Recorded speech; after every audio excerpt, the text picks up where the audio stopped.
In a post-conflict setting, the people themselves are never comfortable. They are afraid.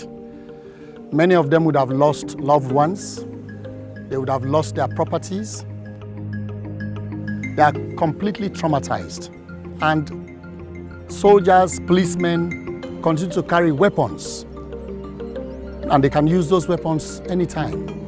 Because nobody puts them in check, nobody controls them, nobody directs them. You have not changed them to respect the citizenry within which they work. Back in 1994, I was appointed the first commander of the armed forces in Sierra Leone during the peak period of our war. It was a chaotic period at the time because the security sector themselves were part of the problem. I had seen firsthand how civilians were maltreated by troops and police personnel, and people's properties were not properly protected. It was the issue of a lack of accountability on the side of the troops, a lack of oversight bodies, authorities that should be giving direction to the armed forces. Above all, we also did not respect the civilians amongst which we worked. So in a post-conflict setting, rules need to be put in place. Laws need to be put in place. Both civilians and military personnel must understand that when you break the law, there are consequences. And the principal person they will look up to is the government. And the government is represented by its law enforcement agencies.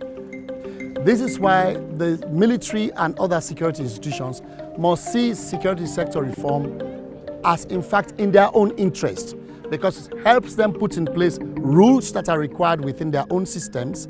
It helps them put in place proper control arrangements so that everybody within those institutions follow certain rules and certain regulations. And importantly, they also demonstrate to the civilian public that indeed they are responsive to them and they are accountable to them. They are there to provide the security that is required by the people. And here is where security sector reform must take those answers from the people themselves, because they are the best interpreters. They are the best people to define what they mean by security. So it is looking at all of this in a holistic manner and putting in place structures, mechanisms, policies, regulations, laws that will bind all of this together.